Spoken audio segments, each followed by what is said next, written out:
Selamat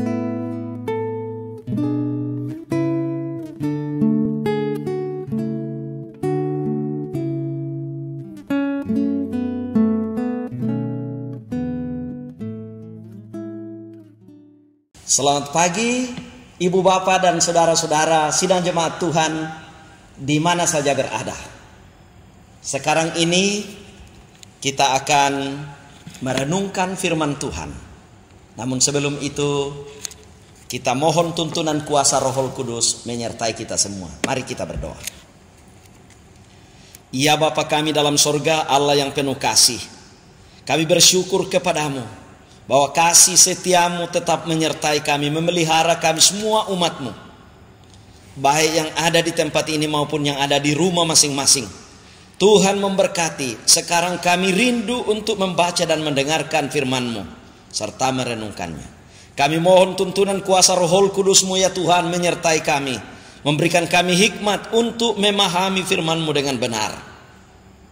Oh Bapa di sorga, dengarkan doa kami di dalam nama Yesus. Amin.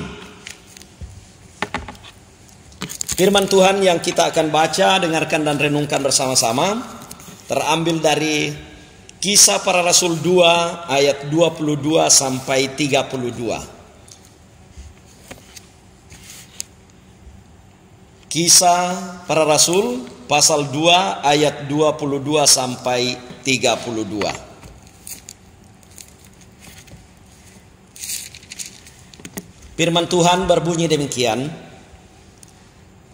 Hai orang-orang Israel, dengarlah perkataan ini. Yang aku maksudkan ialah Yesus dari Nazaret, seorang yang telah ditentukan Allah dan yang dinyatakan kepadamu dengan kekuatan-kekuatan dan mujizat-mujizat dan tanda-tanda yang dilakukan oleh Allah dengan perantaraan Dia di tengah-tengah kamu. Seperti yang kamu tahu, Dia yang diserahkan Allah menurut maksud dan rencananya telah kamu salibkan dan kamu bunuh oleh tangan bangsa-bangsa durhaka. Tetapi Allah membangkitkan Dia dengan melepaskan Dia dari sengsara maut, karena tidak mungkin Ia tetap berada dalam kuasa maut itu. Sebab Daud berkata tentang Dia, aku senantiasa memandang kepada Tuhan, karena Ia berdiri di sebelah kananku, aku tidak goyah. Sebab itu hatiku bersukacita dan jiwaku bersorak-sorak, bahkan tubuhku akan diam dengan tentram. Sebab Engkau tidak menyerahkan aku kepada dunia orang mati, dan tidak membiarkan orang kudus-Mu melihat kebinasaan. Engkau memberitahukan kepadaku jalan kehidupan. Engkau akan melimpahi aku dengan sukacita di hadapan-Mu. Saudara-saudara, aku boleh berkata-kata dengan terus terang kepadamu tentang Daud, bapa bangsa kita.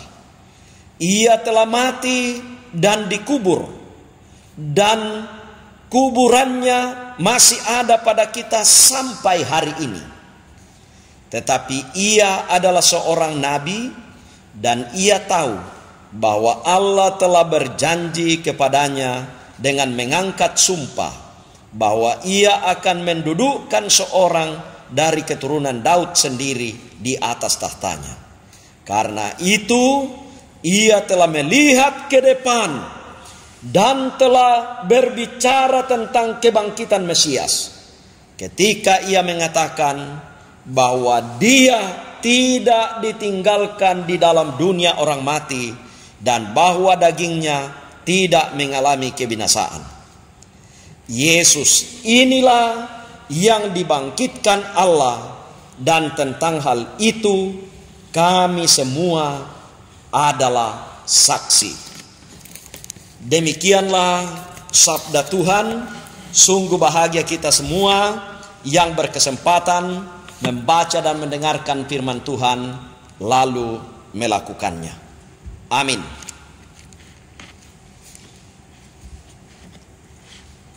Tema perenungan kita saat ini, saudara-saudara, sangat singkat, namun memiliki makna yang amat dalam.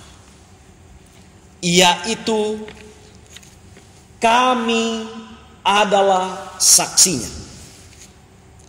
Kami adalah saksinya. Yang dalam bahasa Toraja, nakua kami mo sakbinna. Kami mo sakbinna. Ibu bapak dan saudara-saudara yang dikasihi Tuhan, di mana saja berada,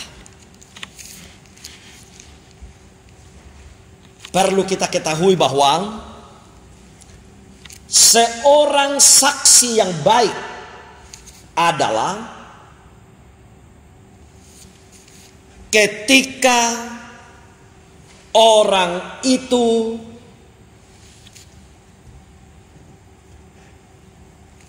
sungguh-sungguh yakin melihat atau mendengar, bahkan mengalami langsung suatu kejadian atau peristiwa atau seorang yang disaksikan itu.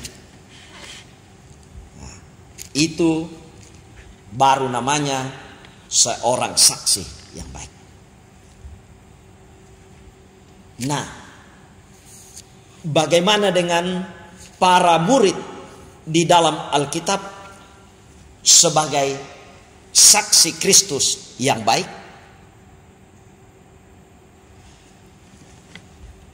Bagaimana juga dengan kita sebagai murid Kristus masa kini menjadi saksi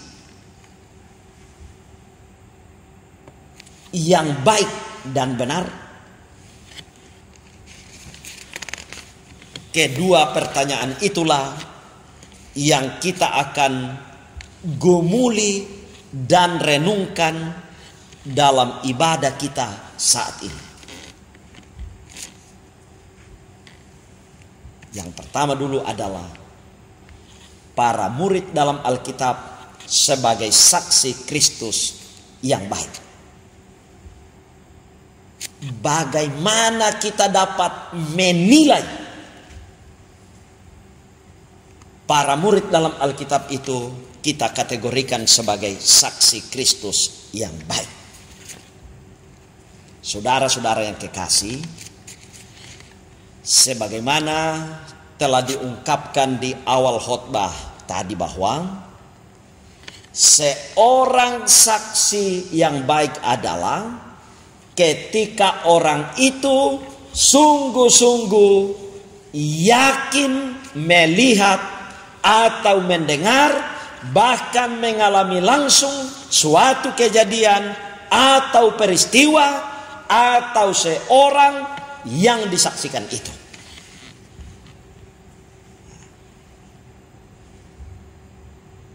Kalau demikian pengertiannya, maka tak dapat dipungkiri lagi bahwa Petrus dan rasul-rasul yang lain sangat tepat dan layak menjadi saksi Kristus yang baik dan benar.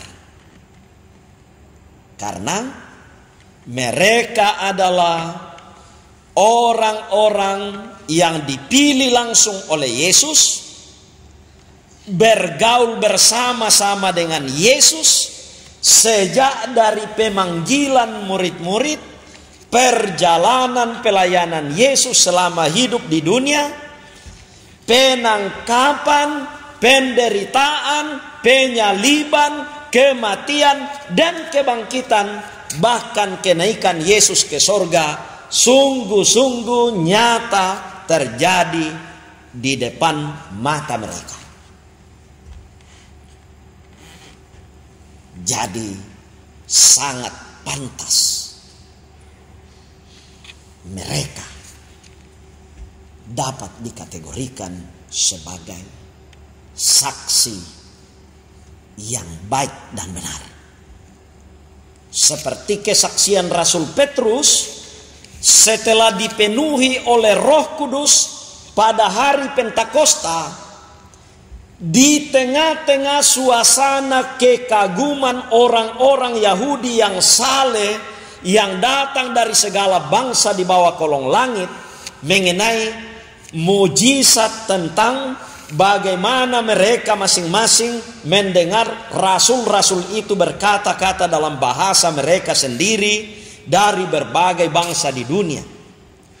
Namun ada orang lain yang menyindir dengan berkata mereka, maksudnya rasul-rasul itu, sedang mabuk oleh anggur manis.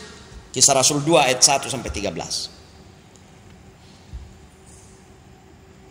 Menanggapi tuduhan yang berusaha membelokkan karya Roh Kudus itu, tidak mau menerima kenyataan bahwa murid-murid itu telah dipenuhi oleh Roh Kudus dan mengatakan kebenaran-kebenaran, tetapi berusaha menyindir bahwa mereka mabuk dengan anggur manis. Petrus dan ke-11 rasul itu bangkit dan dengan suara nyaring berkata, orang-orang ini tidak mabuk seperti yang kamu sangka. Karena hari baru pukul 9. Tetapi itulah yang difirmankan Allah dengan perantaraan Nabi Yoel, yaitu akan terjadi pada hari-hari terakhir. Demikianlah firman Allah bahwa Aku akan mencurahkan rohku ke atas semua manusia, maka anak-anakmu laki-laki dan perempuan akan bernubuat, dan teruna-terunamu akan mendapat penglihatan-penglihatan, dan orang-orangmu yang tua akan mendapat mimpi. Juga ke atas hamba-hambaku laki-laki dan perempuan akan kucurahkan rohku pada hari-hari itu, dan mereka akan bernubuat. Kisah Rasul 2 ayat 14-18. Dan juga Petrus menegaskan bahwa aku boleh berkata-kata dengan terus terang kepadamu tentang Daud bapa bangsa kita. Ia telah mati dan dikubur, dan kuburannya masih ada pada kita sampai hari ini.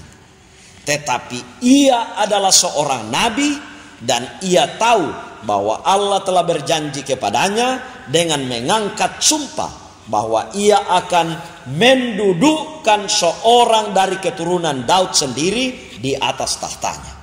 Karena itu ia telah melihat ke depan dan telah berbicara tentang kebangkitan Mesias ketika ia menyatakan bahwa dia tidak ditinggalkan dalam dunia orang mati, dan bahwa dagingnya tidak mengalami kebinasaan. Mazmur 16 ayat 10. Yesus inilah yang dibangkitkan Allah, dan tentang hal itu kami semua adalah saksi. Kisah Rasul 2 ayat 29 sampai 32. Dan inilah yang menjadi tema renungan kita. Ujung perkataan Rasul Petrus itu bahwa Yesus inilah yang dibangkitkan Allah, dan tentang hal itu kami semua adalah saksi. Saudara-saudara yang kekasih dalam Tuhan, dalam hal ini kesaksian Rasul Petrus menyatakan kebenaran tentang keagungan Kristus yang bangkit di atas segala-galanya, bahkan melebihi Daud yang saat itu diidolakan dan diagung-agungkan oleh orang Yahudi. Sementara fakta yang ada diuraikan dengan jelas oleh Rasul Petrus bahwa Daud bapa bangsa kita telah mati dan dikubur, dan kuburannya masih ada pada kita sampai hari ini. Bahkan dia, Daud yang adalah nabi, telah mendapat janji dari Allah tentang keturunannya sendiri yang akan menduduki tahtanya, dan telah melihat ke depan tentang kebangkitan Mesias. Artinya Daud sendiri yang diidolakan oleh orang-orang Yahudi sudah mampu melihat jauh ke depan tentang kebangkitan Mesias.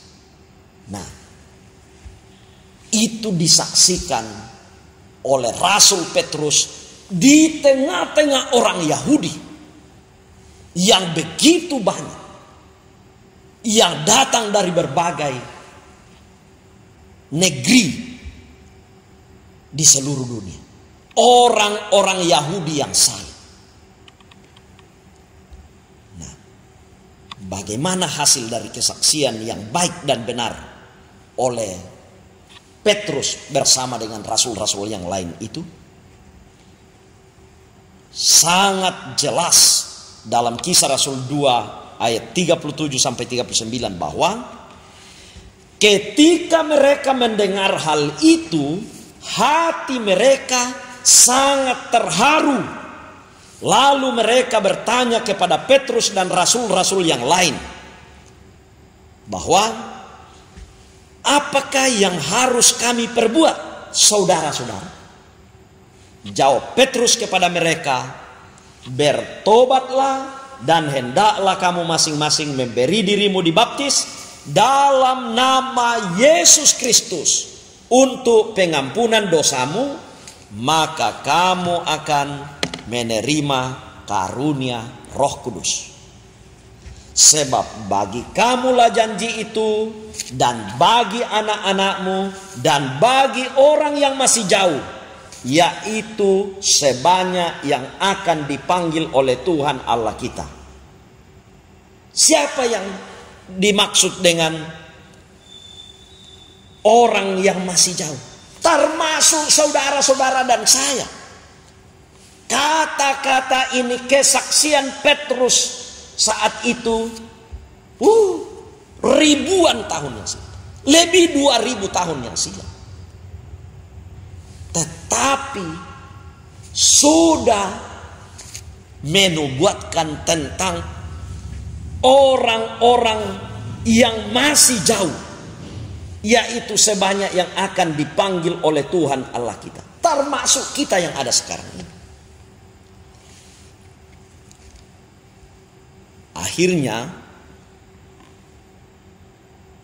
orang yang menerima kesaksian Rasul Petrus memberi diri mereka dibaptis, bahkan dikatakan dalam Kisah Rasul pasal 2 ayat 41, pada hari itu jumlah mereka bertambah kira-kira 3.000 jiwa. 3.000 jiwa. Sungguh luar biasa. Nah, bagaimana dengan kita sebagai murid Kristus masa kini menjadi saksi yang baik dan benar? Kalau kesaksian Petrus bersama teman-temannya pada masa yang lalu 2000-an tahun yang silam sungguh luar biasa berdampak. Sungguh luar biasa berdampak. Bagaimana dengan kita sebagai murid Kristus masa kini menjadi saksi yang baik dan benar? Pertama, perlu kita ingat, sekalipun saudara-saudara dan saya serta kita semua ini, baik yang ada sekarang maupun yang ada di rumah masing-masing, bahkan seluruh umat yang percaya di seluruh dunia, bukan lagi pilihan langsung Yesus seperti model pemanggilan Petrus dan kawan-kawan, tetapi kita sungguh yakin dan percaya bahwa Roh Kudus yang memanggil dan yang menyertai Rasul Petrus dan kawan-kawan 2000-an tahun yang silam, Roh Kudus itu pula lah yang kita andalkan menyertai kita dan gerejanya dalam bersaksi dengan baik dan benar tentang Yesus Kristus Juru Selamat yang telah bangkit mengalahkan maut. Itu kita mesti tetap pegang teguh dan yakini tentang prinsip itu. Yang kedua, bersaksi adalah pesan yang diperintahkan langsung oleh Yesus sebelum ia naik ke surga. Nah, kalau itu diperintahkan oleh Yesus, berarti itu hal yang mutlak harus dilakukan oleh gerejanya.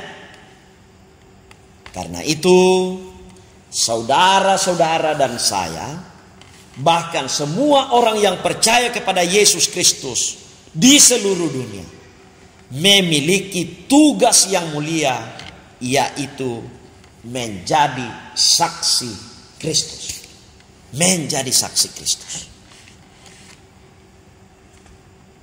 Kalau ada gereja yang tidak mau bersaksi pada masa kini, maka dia melupakan tugas dan perintah Yesus. Bahkan tugas ini sering disebut sebagai amanat agung orang percaya. Injil Matius pasal 28 ayat 19 dan 20 ini harus kita pegang. Tugas menjadi saksi Kristus. Ketiga, bagaimana menjadi saksi Kristus? Bagaimana? Kalau kita sudah punya pegangan, sudah punya prinsip bahwa bersaksi adalah tugas kita semua, bagaimana melakukannya? Menjadi saksi Kristus yang baik. Pertama-tama saudara-saudara adalah kita harus lebih dahulu memiliki iman kepada Yesus Kristus. Kita yang mestinya memiliki iman yang kuat kepada Yesus Kristus. Karena tidak mungkin kita dapat meyakinkan orang lain kalau kita sendiri tidak yakin tentang Yesus Sang Juru Selamat yang kita akan saksikan itu. Jangan sampai kita sendiri yang ragu-ragu. Bagaimana mau menyaksikan Yesus kalau kita yang tidak yakin? Jadi kita yang pertama dulu yakin tentang Yesus Kristus adalah Tuhan dan Juru Selamat. Yang kedua, tekun berdoa, tekun membaca firman Tuhan, dan tekun belajar serta melatih diri menjadi saksi Kristus yang baik dan benar. Tidak ada itu istilah simsalabim. kita sebagai anak-anak Tuhan, kita sebagai saksi Kristus butuh ketekunan dan kesetiaan. Berdoa sungguh-sungguh, membaca firman Tuhan sungguh-sungguh, dan tekun belajar serta melatih diri menjadi saksi Kristus yang baik dan benar. Kita bersyukur BPS Gereja Toraja menerbitkan renungan harian Toraja, supaya setiap hari kita tidak pernah lepas daripada membaca firman Tuhan. Setiap rumah tangga ada persekutuan, doa, baca firman, naikkan nyanyian pujian bagi Tuhan. Setiap hari. Dan alangkah indahnya kalau mengawali aktivitas kehidupan kita setiap hari, kita awali dengan persekutuan, doa, baca firman, nyanyian pujian kepada Tuhan. Ketiga, memiliki hati, sikap, dan karakter Kristus yang penuh kasih, sabar, dan rendah hati, namun berani menegakkan keadilan dan kebenaran. Ini sangat penting. Memiliki hati, sikap, dan karakter Kristus yang penuh kasih, sabar, dan rendah hati, namun berani menegakkan keadilan dan kebenaran.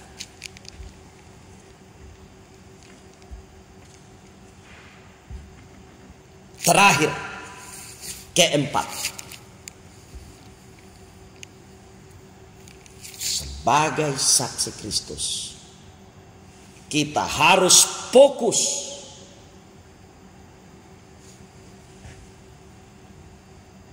bahwa kesaksian kita adalah untuk kemuliaan Kristus, bukan untuk kemuliaan diri dan sesama atau lembaga. Jadi banyak orang pergi berkesaksian, yang banyak disaksikan adalah kehebatannya, pengalaman-pengalaman hidup. Kesaksian yang benar adalah fokus untuk menyaksikan kemuliaan Kristus, dan tujuannya adalah untuk kemuliaan Kristus, bukan kemuliaan diri, kemuliaan sesama, atau kemuliaan lembaga. Selamat menjadi saksi Kristus. Roh Kudus menyertai kita semua. Tuhan Yesus memberkati. Amin. Mari kita satu dalam doa. Ya Bapa di sorga, kami bahagia, kami bersyukur kepadamu karena kasih setiamu menyertai kami, sehingga kami boleh beribadah bersama-sama, membaca, mendengarkan, dan merenungkan firman-Mu. Walaupun suasana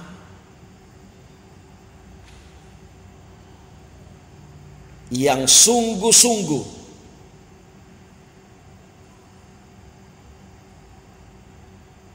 membendung kami untuk bersekutu di satu tempat di rumah-Mu yang kudus ini,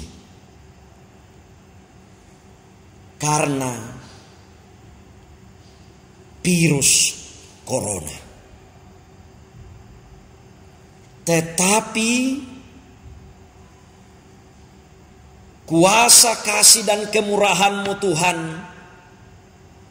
tak terbendung untuk kami selami, kami hayati, kami agungkan dan kami muliakan. Sehingga dalam persekutuan ibadah, lewat live streaming saat ini, kiranya sungguh-sungguh dinikmati oleh semua umatmu di rumah mereka masing-masing, bahkan dimanapun, untuk menikmati firman-Mu lewat siaran live ini. Oh Tuhan, terpujilah Engkau dalam hidup kami, yang kuasa kasih dan kemurahan-Mu Tuhan tak teratasi.